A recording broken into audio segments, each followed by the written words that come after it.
सोचो जब इंसान को मजा मिलता है लोगों की बुराई करने में, आज से बुराई हो रही है सदियों से। जो पुराना ऑर्डर था यूरोप का यानी राजशाही, उसको बड़ा सुकून मिला कि गया मर गया धंस गया। लेकिन इस 16 साल में इसने यूरोप का पूरा नक्शा ही बदल दिया। Crisis is an opportunity for a talented person. संकट जो है वो योग्य व्यक्तियों के लिए एक अवसर होता है। हम अपनी पढ़ाई की व्यवस्था में बच्चों के अंदर ये चाह नहीं पैदा कर पा रहे हैं कि वो पढ़ें। शक्ति और इंसाइट पे काम कर लो और साल भर के अंदर तुम्हारा जीवन बदल जाएगा, गारंटी।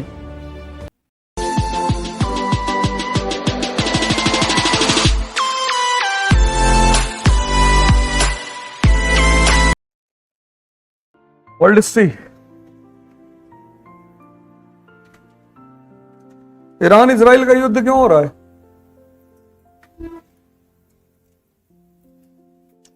ये जो ईरान इजराइल का वॉर चल रहा है, क्यों चल रहा है? काहे पढ़ रहे हो यार? काहे अपना टाइम वेस्ट कर रहे हो जब मन ही नहीं है पढ़ने का? सोचो कितना बड़ा युद्ध चल रहा है, ये महायुद्ध में बदल सकता है, स्थितियां खराब होती जा रही हैं, तुमको पता ही नहीं।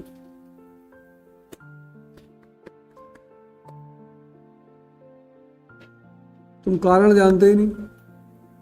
तो तुम्हारे सामने की घटना, ऐसा थोड़ी हिस्ट्री की घटना है, तुम्हारे सामने की घटना है और तुम जानते ही नहीं।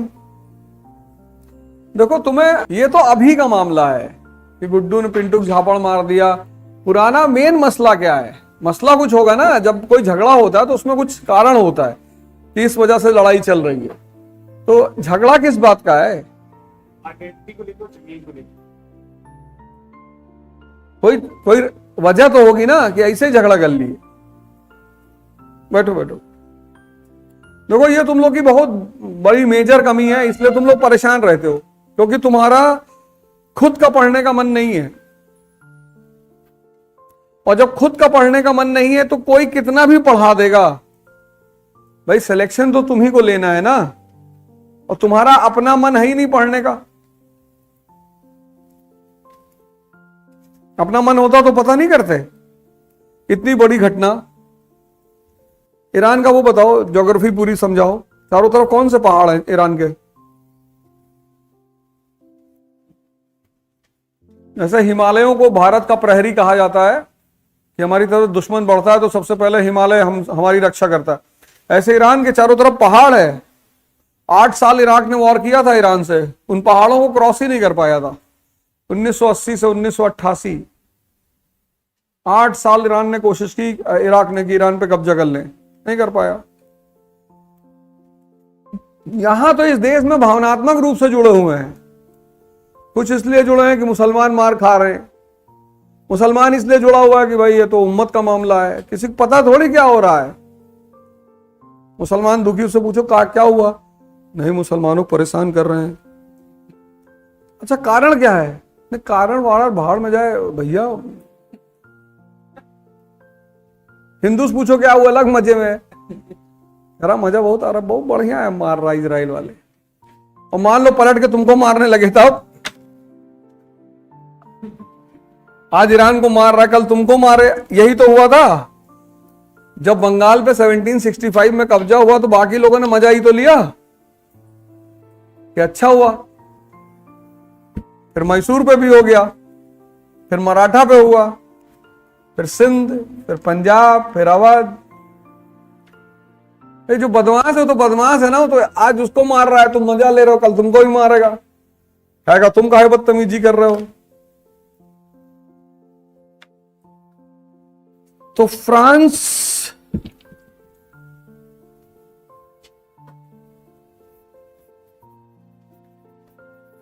रेवोल्यूशन ने एक नई कहानी शुरू की, और कहानी ये थी, आज जाके पढ़ो घर पे। और कहानी ये थी कि ओल्ड ऑर्डर यानी मोनार्की को इन लोगों ने गिरा दिया। मोनार्की, और मोनार्की की जगह पे न्यू ऑर्डर पैदा हुआ, यानी parliamentary form of government. Parliamentary form of government ये सबसे बड़ी घटना है फ्रेंच रेवोल्यूशन की। Old order was replaced by new order, that is parliamentary form of government. और पहली बार दुनिया में लिबर्टी, इक्वेलिटी और फ्रेटर्निटी का नारा मिला। French revolution 1789। ये डायग्राम बनाते हुए चलो। ओल्ड ऑर्डर को रिप्लेस किया न्यू ऑर्डर ने, पार्लियामेंट्री फॉर्म ऑफ गवर्नमेंट, और उसके साथ लिबर्टी, इक्वालिटी, फ्रेटर्निटी का नारा दिया। किसके बैकग्राउंड में हुआ? क्या मुख्य वजह थी? Financial bankruptcy. Financial bankruptcy, this was the main reason, financial bankruptcy. Austria ने अटैक कर रखा था। Austria attacked France to protect the old order, क्योंकि अगर फ्रांस में ओल्ड ऑर्डर खत्म होगा तो उसका इंपैक्ट पूरे यूरोप पे पड़ेगा, सबका घर जलेगा, कोलैटरल डैमेज होगा। ऑस्ट्रिया ने फ्रांस में हमला किया। अब internal crisis, external crisis. Internal crisis French revolution, external crisis foreign invasion. Internal crisis French revolution,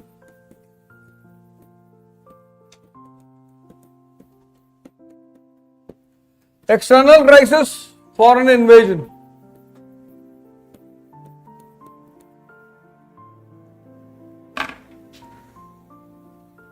आंतरिक संकट, बाह्य संकट, foreign invasion, plus financial bankruptcy.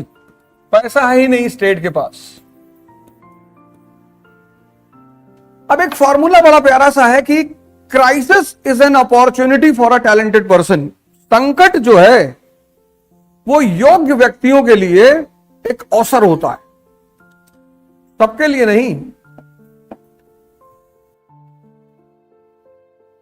क्यों इच्छाएं नहीं पूरी होती आदमी की?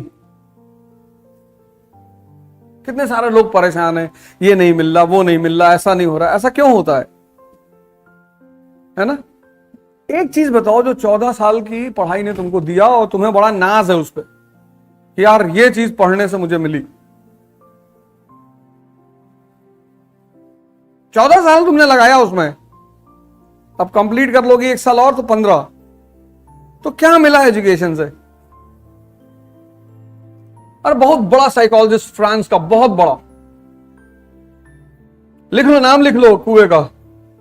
अरे उसी को लिखने दो, उसका साइकोलॉजी है, तुम लोग काहे लिख रहे? बहुत बड़ा साइकोलॉजिस्ट इमैनुअल कुए। आदमी को सबकॉन्शियस से उसकी बीमारी ठीक कर देता था, उसका सबकॉन्शियस पकड़ के उसकी बीमारी ठीक कर दिया इमैनुअल कुए। बहुत प्यारा साइकोलॉजिस्ट। फ्रॉइड की बेसिक इंस्टिंक्ट के अलावा सबसे बड़ी खोज क्या है? वो तो बेसिक इंस्टिंक्ट, वो अलग बात हो गई, छोड़ो। उसके अलावा सबसे बड़ी खोज क्या है फ्रॉइड की? क्यों नहीं पूरी होती भाई इच्छाएं? ट्राई कर लो, कुछ बोलो ऐसे ही। कौन तुम्हें मारने जा रहा, फाइन लेने जा रहा है? सीमित वाली नहीं हो रही कि दरोगा हो जाए, चपरासी हो जाए, वो वाली नहीं हो रही है। वो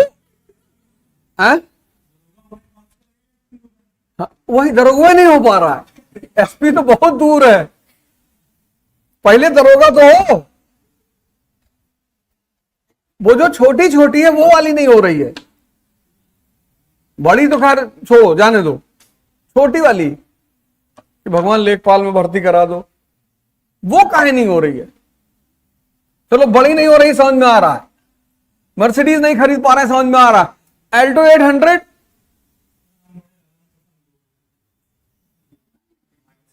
ये ट्राई कर रहे हैं ना, वो तो ट्राई वाली बात है कि हम सवाल का जवाब का ट्राई कर रहे हैं, कोई बात नहीं। यही तो मैं कह रहा हूं कि ट्राई करो, बोलो, कुछ तो बोलो।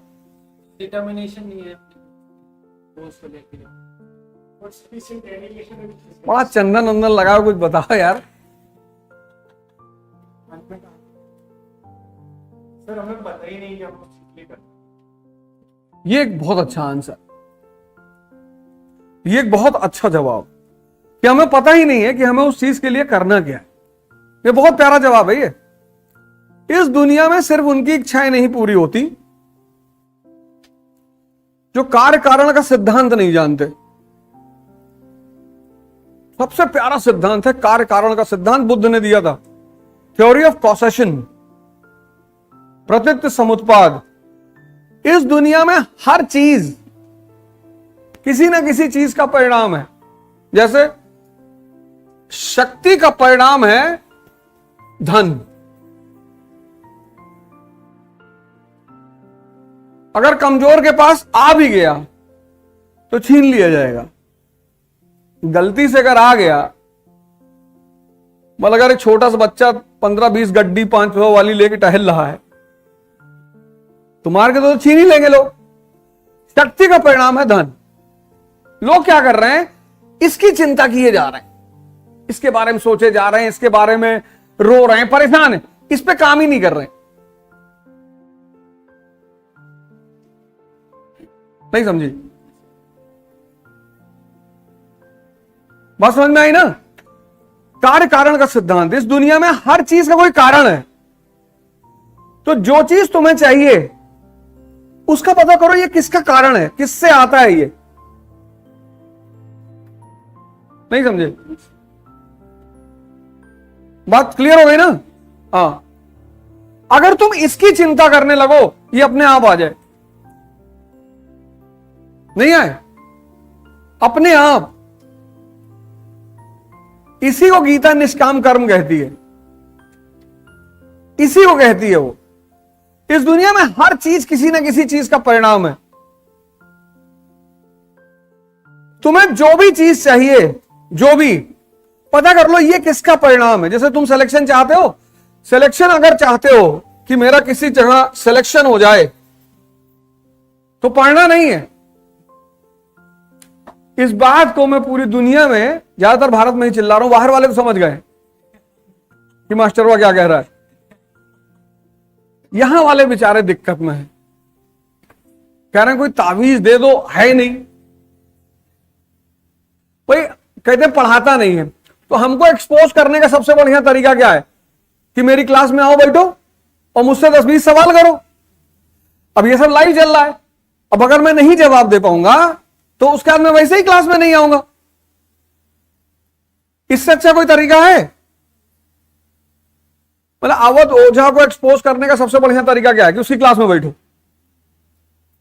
लेकिन क्लास में बैठोगे तो उड़ा दिए जाओगे।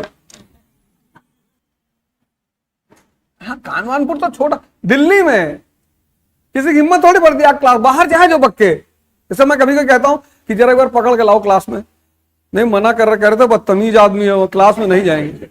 अरे लोग 10-12 लोग गुड बना के आओ, 25 लोग गुड बना लो।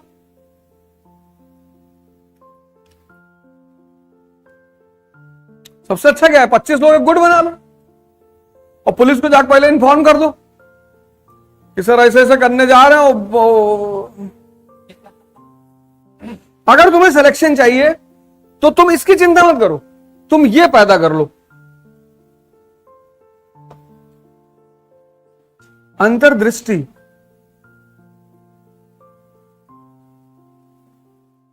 सिलेक्शन इसका परिणाम है। अब तुम्हारी अगर ये काम कर रही होती तो तुम अब तक कम से कम 2-4 बात तो ईरान के बारे में जानती ही जानती। इनर सेल्फ काम कर रहा होता ना तुम्हारा, मतलब तुम्हें कोई बाहर से कंपेल नहीं करता कि पढ़ना है पढ़ना है पढ़ना है। यही हमारे एजुकेशन सिस्टम की सबसे बड़ी फेलियर है। हम अपनी पढ़ाई में, हम अपनी पढ़ाई की व्यवस्था में बच्चों के अंदर ये चाह नहीं पैदा कर पा रहे हैं कि वो पढ़ें। हमारी पढ़ाई व्यवस्था का सबसे बड़ा ड्रॉबैक क्या है, कोई पढ़ना ही नहीं चाहता, सबको नौकरी चाहिए। पढ़ना क्यों नहीं चाहता?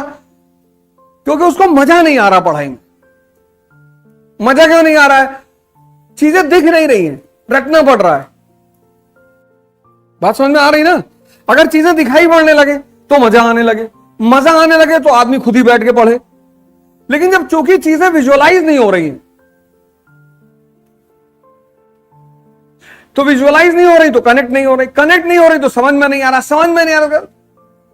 लेकिन हैं हम लोग मिडिल क्लास के, और मिडिल क्लास के साथ साथ हम सबका अपना ईगो है। फ्रिज बनाने नहीं जाएंगे कि अरे हमारे बाबा जो है ना आरबीआई में काम करते थे, हम तो भिखमंगे हैं। अब देखो परेशान दिक्कत क्या है, एक तो पढ़ाई में मजा नहीं आ रहा है, मैकेनिकल काम करेंगे नहीं। अब 2 ही 3 रास्ता बता, और कोई रास्ता ही नहीं। और भर्ती चल रही है उसमें तगड़ी वाली भर्ती चल रही है आजकल, तो बढ़िया भर्ती चल रही। क्या खतरे में हो तुम? जी जी बहुत खतरे में है। जिस दिन कोई माई का लाल भगवान को खतरे में डाल देगा तो वही भगवान हो जाएगा। जिसकी क्रिएशन का पता ही नहीं, ये दोनों साइड कोने ब्रह्मांड के कहां हैं किसी को पता ही नहीं। एक दूरी के बाद हम जान ही नहीं पा रहे हैं कि उस तरफ है क्या। लेकिन ऐसा क्यों हो रहा है? क्योंकि दिमाग मरे हुए हैं। ये नहीं है ना, ये तुम्हारी इच्छा नहीं है पढ़ने की, तुम बस मजबूरी में बैठे हो, पैसा दे दिए हो, घर पे रहोगे तो घर वाले चरस किए रहेंगे, इसी बहाने कम से कम 2-4 घंटा मन शांत है। इसलिए दुनिया में जितने महान लोग बने उनके पास ये था। कोई भी एक नाम उठा लो तुम, कोई भी, ये है ये, इस पे वो काम कर रहे हैं। जब इस पे काम कर रहे हैं ये हो रहा है, प्री निकल रहा, मेंस निकल रहा, किताब समझ में आ रही, मजा आ रहा है। अब जितने लोग सिर्फ इसकी चिंता कर रहे हैं उनका कुछ हो ही नहीं रहा है। बात तुमको समझ में आई? इस पे काम नहीं करना है, ये तो बाई प्रोडक्ट है, इस पे काम करना है। समझ गए ना? इसीलिए जितने लोगों के पास शक्ति है और इंसाइट है, अंतर्दृष्टि है, ये संकट को बहुत प्यार से सामना करते हैं। इनको लगता है भैया मजा आ गया, अवसर आ गया भैया, अब कुछ कांड करेंगे। भगवान की इतनी बड़ी लीला कि जब हम कोचिंग खोले तो सबसे बड़ी बात दिक्कत हुई कि ऐड कैसे करेंगे। अपने आप ही करा दिए। मेरा कम से कम 15-20 करोड़ रुपया खर्चा होता सिर्फ ये बताने में कि अवध ओझा क्लासेस दिल्ली में खुल गई। जो आए वो पूछे आपकी कोचिंग? जी मैंने कहा भैया बेसमेंट में आई नहीं। अगर तुम्हारे पास ये दोनों चीजें नहीं है तो जिंदगी के हर चरण में तुम रोओगे और किसी ना किसी से गड़गड़ाओगे कि भैया हमको बचा लो, हमको रास्ता दिखा लो। कुछ नहीं होगा। अब फ्रांस खतरे में है, चारों तरफ से घिरा हुआ है, लोग संकट में हैं, और इसी संकट से एक आदमी निकला, नेपोलियन। तुम इसके नीचे लिखोगे ऐसे एरो बना के, इस संकट से एक आदमी निकला, नेपोलियन। और नेपोलियन ने 1799 से लेकर 1815 तक फ्रांस पर शासन किया। 16 साल। कितने साल? 16 ईयर्स। और इस 16 साल में उस आदमी ने क्या दिया? फ्रांस को स्टेबिलिटी दी और पीस दिया। क्या दिया? Stability and peace. बैकग्राउंड देखो, बैकग्राउंड चारों तरफ अंधकार है फ्रांस में, और उस अंधकार में उसने एक लैंप जलाया। तो लोगों ने उसे लाइक किया होगा कि वाह, लोगों ने उसको लाइक किया होगा। भाई अंधकार है चारों तरफ, लोग परेशान है, तुमने उसमें एक लैंप जला दिया, तो तुम हीरो बने कि नहीं बने? बन गए। जिस अंधकार में फ्रांस था, इसने उस अंधकार से फ्रांस को बाहर निकाला और फ्रांस को दिया स्टेबिलिटी और पीस। सिर्फ यही नहीं किया, इसने फ्रेंच रेवोल्यूशन का विस्तार किया पूरे यूरोप में। He expands the principles of French Revolution in entire Europe. सोचो, जब इंसान को मजा मिलता है लोगों की बुराई करने में। आज से बुराई हो रही है, सदियों से, तो दो काम किया, एक तो स्टेबिलिटी दी, स्थिरता और शांति दिया, और दूसरा फ्रेंच रेवोल्यूशन का पूरे यूरोप में विस्तार किया। पूरी यूरोप की हालत खराब कि भगवान ये दैत्य कहां से आ गया, ये तो हम लोग को मिटा के ही मानेगा। और 15 में वाटरलू की लड़ाई हुई, हार गया ये। है बड़ा भौकाली आदमी, तुम वीडियो देखोगी तो तुम्हें पता चलेगा कि बहुत भौकाली। एक समान परिवार का लड़का है। मुझसे लोग पूछते हैं कि भगवान, मुझे से ज्यादातर पूछते ही हैं कि सर राजा कैसे बने। मेरे ही पास जवाब है ना, वैद्य से ही तो दवा पूछी जाएगी, सबसे कोई थोड़ी पूछेगा। उसका मेरे पास ही जवाब है, क्योंकि मैं एक बहुत सामान्य परिवार से आता हूं और मुझे सूत्र पता है जीवन के। मतलब यूपीएससी के टीचिंग फील्ड में एक और टीचर बताओ जो ट्रॉल होता हो, कोई नहीं होता। कभी कभी भाई भी हो जाते हैं, लेकिन सबसे हिट लिस्ट में मेरा नाम रहता है। महीना बीता नहीं कि और ऐसा ऐसा ट्रॉल होता है कि मेरे अगल बगल के लोग परेशानी में आ जाते हैं। अरे बड़ा गड़बड़ हो रहा, क्या हुआ? से, क्योंकि सबसे बड़ा मजा ही है बुराई करना। और बुराई के साथ सबसे प्लस पॉइंट यह है कि ऐसा टाइम कटता है, तुम किसी से धर्म पे बात करो टाइम ही नहीं कटेगा, और बुराई शुरू कर दो, कब रात के 10 से सुबह 6 बज गए तुम्हें लगा हमें उजाला हो गया यार। दो चीज बुराई के साथ है, एक तो मजा बहुत आता है और टाइम काट देता है तुरंत। अगर रिश्तेदारों को नहीं पकड़ना चाहते हो तो किसी नेता को पकड़ लो, बॉलीवुड के किसी आदमी को पकड़ लो। आजकल तो एक दूसरे की बुराई है, मुसलमानों को पकड़ लो, हिंदुओं को पकड़ लो, आजकल तो बहुत मुद्दे हैं। और जिस जमाने में बुराई करने का पैसा मिलता हो, मतलब आपने एक वीडियो डाली और शाम तक अगर 2 मिलियन व्यूज आ गई तो आपने दिन भर में 20,000 रुपए कमा लिया, और ज्यादा ही 2 मिलियन को तो और ज्यादा कमा लेंगे आप। अगर शाम तक 2 मिलियन व्यूज आ गई तो समझ लिया आपके अकाउंट में पैसा बढ़ रहा है। जितना उधर व्यूज बढ़ेगा उतना, अब इस दौर में जब बुराई करने में पैसा मिलता हो, नहीं मजा तो था ही उसमें, मजे के साथ पैसा जुड़ गया। लेकिन तुम इसलिए मत करना, अगर तुमने ये काम किया तो जिंदगी में एक ऐसी चीज खो दोगे कि फिर दवाई ढूंढते घूमोगे पूरी दुनिया में। बुराई मत करना, अपने दुश्मन की भी मत कर। वो तुम्हारे एक ऐसी चीज को मार देगी, तुमको पता नहीं चलेगा, तुमको एहसास नहीं होगा, पर जिंदगी वीरान हो जाएगी, खत्म। तो 1815 में वाटरलू का युद्ध हुआ, हारा, इसको उठा के फेंक दिए सब सेंट हेलेना आइलैंड में, ले आके बंद कर दिए, चला तो गया ये।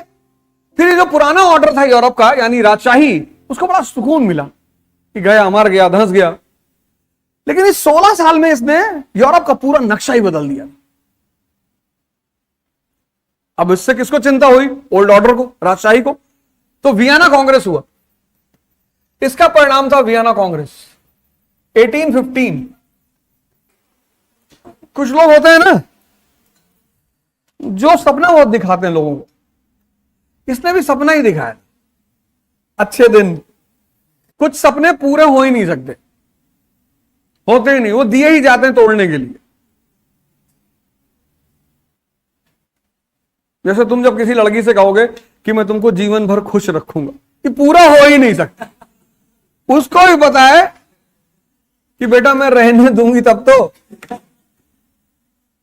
पहले तुम खुश रहोगे तभी तो हमको दोगे, मैं तुम्हें रहने ही नहीं दूंगी।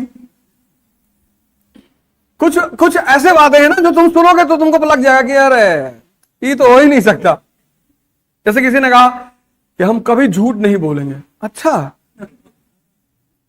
ये सारी दुनिया बेईमानी की है, सारी। हमसे ज्यादातर लोग चिढ़ते हैं, वो इसी वजह से चिढ़ते हैं कि तुम यार इस बात को सबके सामने क्यों कह रहे हो, तुम समझ गए हो ना, तो क्यों सबको बता रहे हो।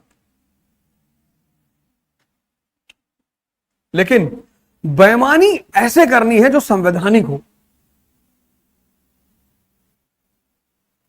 असंवैधानिक किया तो अंडरवर्ल्ड में हो जाओगे। जहां तुमने कानून की पिस्टल से गोली चलाई तो एनकाउंटर, और अपनी चलाई तो हत्या। बस यही फर्क है।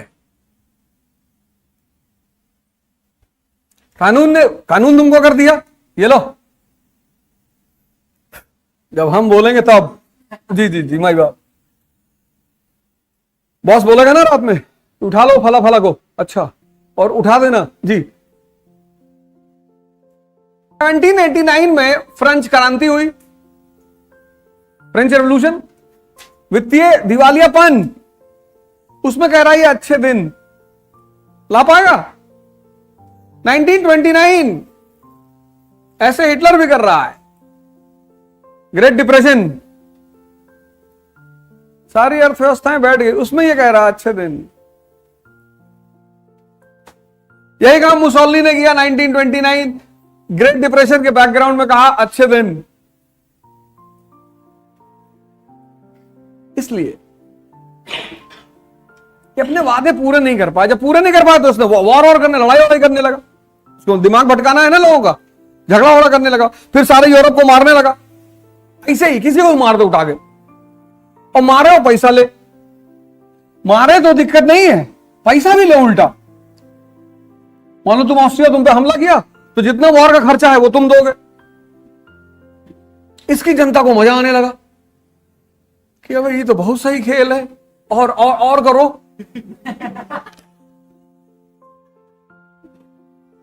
अब तुम इमेजिन करो कि जो देश वित्तीय संकट से गुजर रहा हो, वहां युद्ध अगर एम्प्लॉयमेंट बन जाए तो लोगों को मजा नहीं आएगा। एक हर 6 महीना सेना लेके निकलता था पूरे यूरोप। अब जिन सिपाहियों को 10 साल से सैलरी नहीं मिली थी, उनको इसने आगे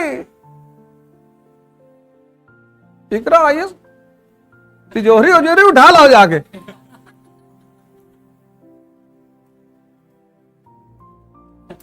अब वो सिपाही उसके सपोर्टर नहीं बनेंगे। लेकिन कुछ चीजें जब आप करते हो ना, तो कुछ दिन बाद वो नासूर बन जाता। अब इसने पूरे यूरोप को लूटा तो सारा यूरोप इससे परेशान हो गया साहब। तो तुमने मोहल्ले में हर आदमी के साथ बदतमीजी की तो पूरा मोहल्ला दुश्मन हो गया। और उसमें तुमने बाहर कोई कांड कर दिया, मोहल्ले वाले का भाई साहब बहुत बदतमीज है और हम बता रहे हैं भाई साहब। इसी में उसने अब पूरे यूरोप को मारा, उसी में इसने गलती कर दी, रशिया पे हमला कर दिया, रूस पे। और जब रशिया पे उसने हमला किया तो रशियंस पीछे भागने लगे साइबेरियन डेजर्ट की तरफ। जब तुम किसी को मारते हो वो भागता है तो तुम्हें मजा आता है कि दौड़ा दौड़ा के मारा। तो जब ये रशिया में एंटर किया तो रशियन आर्मी पीछे भागने लगी, इसको दौड़ाने में मजा आने लगा। और रशियन आर्मी जाके पहुंची साइबेरिया, वहां टेम्परेचर था -40। इसकी 2/3 सेना जो जैसे खड़ा था, यही गलती बाद में हिटलर ने की सेकेंड वर्ल्ड वॉर में, साइबेरिया में घुस गया, 2/3 सेना खत्म। तो जब ये रूस से निकल रहा था तब यूरोप ने गठबंधन बना लिया, जब मिल के मारेंगे। खैर, वियना कांग्रेस किसने ऑर्गेनाइज किया? ओल्ड ऑर्डर ने। किस लिए? कि जो ओल्ड ऑर्डर के प्रिंसिपल्स हैं उनको मजबूत किया जाए। वियना कांग्रेस किसने ऑर्गेनाइज किया? ओल्ड ऑर्डर ने। किस लिए? किस लिए? कि नेपोलियन ने 16 साल में जो चेंजेस किए उनको खत्म किया जाए और ओल्ड ऑर्डर को स्ट्रांग बनाया जाए। 4 डिसीजन लिए गए इसमें, चारों लिख लो फिर नोट्स में पढ़ लेना। पहला डिसीजन, प्रिंसिपल ऑफ लेजिटिमेसी। अभी जहां भी गया नेपोलियन, प्रिंसिपल ऑफ लेजिटिमेसी, तो उसको फ्रेंच रेवोल्यूशन को स्टैब्लिश करना था। यानी किस चीज को स्टैब्लिश करना था? पार्लियामेंट को। भाई फ्रेंच रेवोल्यूशन का सबसे बड़ा डेवलपमेंट क्या है? पार्लियामेंट। तो ये जहां भी गया, जिस कंट्री पे अटैक किया, इसने मोनार्की खत्म करने की कोशिश की। और पार्लियामेंट, जहां जहां इसने हमला किया, इसने कोशिश किया कि मोनार्की हटाओ और parliamentary form of government establish करो। और ये सब चाहते भी थे। तो वियना कांग्रेस ने क्या किया? Principle of legitimacy. जिन जिन देशों में इसने मोनार्की खत्म किया था, उन देशों को उनके पुराने राजवंशों को वापस कर दिया। यह पहला डिसीजन लिया गया कि जिन देशों में नेपोलियन ने मोनार्की को खत्म किया था, उन देशों को फिर से उनके पुरानी डायनेस्टीज को दे दिया गया। जैसे फ्रांस में कौन आ गया? लुई 18, यानी कौन सा वंश? Bourbon dynasty, legitimacy. अब इसका उद्देश्य क्या था? To strengthen monarchy. और मोनार्की अगर मजबूत होगी तो उसके बदले में क्या मजबूत होगा? ओल्ड ऑर्डर मजबूत होगा। फिर सेकंड डिसीजन हुआ प्रिंसिपल ऑफ कंपेंसेशन। अब मैंने कहा जिसको हराता था उससे पैसे लेता था, सबको लूटा था इसने, अब बारी थी इसको लूटने की, तो फाइन लगा दिया। सारी टेरिटरी जो उसके पास थी वो छीन के आपस में बांट लिया। प्रिंसिपल ऑफ कंपेंसेशन कि हमें अपना हर्जाना भरना है, जो जितना नुकसान इसने दिया था वो हमें पूरा करना है। तीसरा group, principle of alliances, group बनाना है। अब हमें गुट में रहना है। भेड़िया हमला कर रहा है, कोई देखे नहीं इस तरफ, बहराइच वहराइच में भेड़िया का हमला हो रहा था, तो रात में लोग गुट में चल रहे हैं, तो अलायंस बनेगा कि अगर कोई घटना फिर घटे, फ्रांस रेवोल्यूशन और नेपोलियन जैसी, तो हम मिलकर उसका सामना कर सकें। तो पहला गुट बना, अलेक्जेंडर वन ने एक गुट बनाया था, होली अलायंस। पहला गुट बना होली अलायंस। ये अलेक्जेंडर वन ने बनाया था, रूस का राजा था अलेक्जेंडर वन, उसने बनाया था होली अलायंस। तो ब्रिटेन ने पूछा ये क्या है? बोले क्रिश्चियन शक्तियों का संघ है, it's organisation of Christian powers to protect Christianity and Christians. अब एक बात जान लेना, सुन लो, बहुत बड़ी लाइन बोलने जा रहा हूं। एक तो ऑलरेडी बोल चुका हूं, पता नहीं तुमने नोट डाउन किया कि नहीं। शक्ति और इंसाइट पे काम कर लो और साल भर के अंदर तुम्हारा जीवन बदल जाएगा, गारंटी। बाकी पढ़ने वढ़ने से कुछ नहीं होता। पढ़े तो 15 साल, पिछले 15 साल पढ़ के तो आए हो, इतनी हिम्मत नहीं है कि खड़े हो जाओ। कुछ नहीं दिया तुमको शिक्षा ने, सिवाय परेशानी के कुछ नहीं दिया। डिप्रेशन दिया फालतू का, मेहनत गलत दिशा में कराया, 90% लाना है, अचार डालोगे भाई 90%। पता है शहरों में क्या हो रहा है? अरे शहरों में तुम देखो जा क्या हो रहा है इस वक्त, छोटे छोटे बच्चे एंजाइटी अटैक का शिकार हो रहे हैं।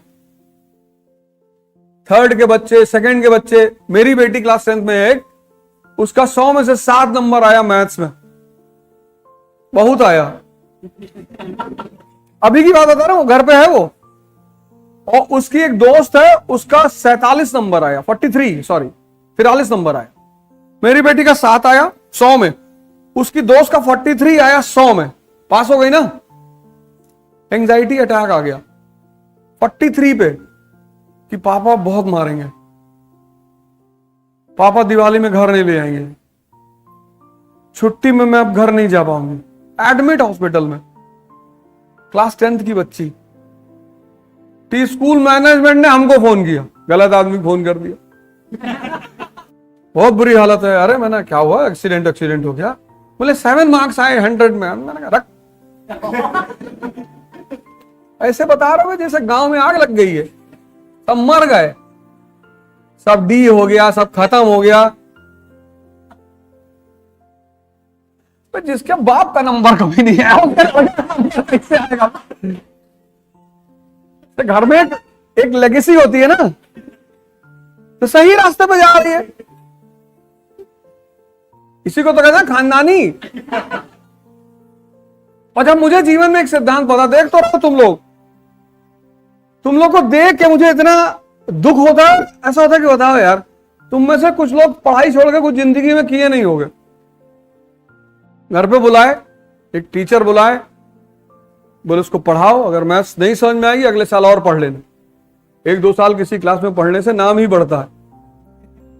तो वो कहा ना, अगर यही चीज तुमको स्कूल में सिखा दी जाती कि यार अंतर्दृष्टि का विकास करना है, शिक्षा मतलब इनसाइट, तो आज तुम्हारी कुछ दशा और ही होती। शक्ति और धन और सिलेक्शन के पीछे भाग छोड़ना बंद कर दो, भागना बंद कर दो। तुम शक्ति और इनसाइट बढ़ाना शुरू कर दो। पढ़ो और विजुअलाइज करो कि क्या लिखा हुआ है इसमें, क्या कह रहा है, ये मुझे बताना क्या चाहता है। और देखो 6 महीने में कैसे तुम्हारे मानसिक विकास होता है। और बिना किसी मदद के तुम्हारा सिलेक्शन हो जाएगा। खुद से करा लोगे सिलेक्शन, अपने से। तो एक बात ये बताई सुबह सुबह, एक और बताने जा रहा हूं, करीब लाख करोड़ रुपए की बात। जितनी चीजें इंसान ने बनाई है वो सोशल करने के लिए बनाई। उसमें से एक है धर्म, उसमें से एक चीज है धर्म। अगर समझ में आ गया तो तुमको भगवान बना दे, इतनी प्यारी चीज है धर्म। और नहीं आया तो गए।